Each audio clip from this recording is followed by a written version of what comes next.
So இந்த world of Kantara, இந்த man versus nature, இந்த ஒரு அந்த நடுவில் இருக்கிற ஒரு ஒரு கான்ஃபிளிக்ட வந்து அந்த ஒரு மிஸ்டீரியஸ் ஃபாரஸ்டுக்குள்ள என்ன நடக்குது, அதான் ஸ்டோரி சொன்ன வந்தோம் நம்ம வந்து.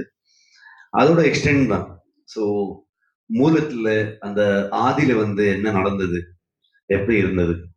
We didn't have any reference for this film. So basically நாங்க வந்து இது எழுதும் போது ஒரு ரைட்டிங் ஸ்டேஜ்லயே we had one research team. So இந்த தெய்வ நர்த்தகாஸ், அப்புறம் சம் ப்ரொஃபஸர்ஸ், இந்த மாதிரி அதை பத்தி நிறைய படிச்சவரை கூட நம்ம வந்து டிஸ்கஷன் பண்ணி ஒரு ஸ்கிரிப்ட், ஒரு ஸ்டோரி ஆனதுக்கப்புறம் ஒரு ஸ்கிரிப்டா ஒரு ஸ்கிரீன் பிளே டைலாக் வந்ததுக்கப்புறம் ஒரு நிறைய வாட்டி நம்ம வந்து நரேஷன் கொடுத்துட்டே இருக்கோம்.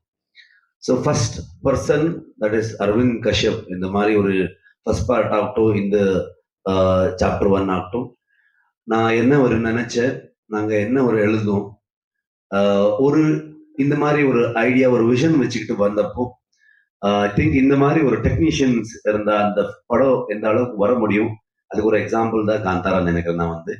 ஸோ அந்த மாதிரி ஒரு ஸ்ட்ராங் டெக்னீஷியன் டீம். ஸோ நான் நடிச்சுக்கிட்டு டைரக்ட் பண்ணிக்கிட்டு அங்கே வந்து நடக்கிற என்னன்னா என் ஊர்ல தான் படம். ஸோ மொத்த காந்தாரா வந்து அந்த கெராடி, குந்தாபுரம், முதூர் இங்கே தான் நம்ம ஷூட் பண்ணோம். ஸோ அரவிந்துக்கு எல்லாம் வந்து வரும் டிஓபியா சும்மா கேமரா வச்சுக்கிட்டு ஒர்க் பண்றது கிடையாது. ஸோ இட் வாஸ் லைக் அவனும் ஒரு ஷோல்டரா எனக்கு வந்து ஒர்க் பண்ணியிருக்க படத்தோடைய ஒரு குவாலிட்டிக்காக, அந்த ஒரு எக்ஸ்பீரியன்ஸ் ஆடியன்ஸுக்கு கிடைக்கணும், அந்த மாதிரி ஒரு தாட்ல. So thank you much for that.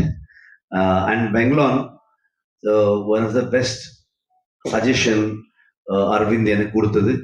Because Bangalore இந்த மாதிரி ஒரு ஸ்கேல்ல, இந்த மாதிரி ஒரு வேர்ல்ட் பில்டிங்ல, இட் இஸ் நாட் அபவுட் ஸ்கேல்னு ஒரு சும்மா செலவு பண்ணிட்டு ஏதோ ஒரு பண்றது கிடையாது.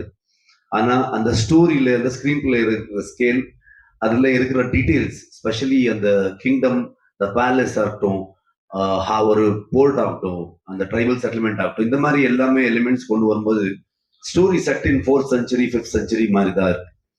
அப்போ வந்து நம்ம நிறைய discussion last 1.5 year before going to the floor, நாங்கள் பெங்களூர், அரவிந்த் எல்லாருமே அந்த டிஸ்கஷன் பண்ணிட்டு இதை எப்படி நம்ம கொண்டு வரலாம், ரொம்ப ரியலிஸ்டிக்காகவும் இருக்கணும், சேம் டைம் இந்த சினிமாட்டிக் எக்ஸ்பீரியன்ஸும் கிடைக்கணும் ஆடியன்ஸ்க்கு. ஸோ இதுதான் மெயின் தாட் இருந்தது. அந்த டைம்ல இல்லை எங்களுக்கு ஒண்ணுமே ரெஃபரன்ஸ் கிடையாது. ஸோ நாங்க புக்ல படிக்கிறது, கேட்கறது, டிஸ்கஷன்ல வர்றது, ஒரு இமேஜினேஷன், இந்த மாதிரி தான் இருக்கு.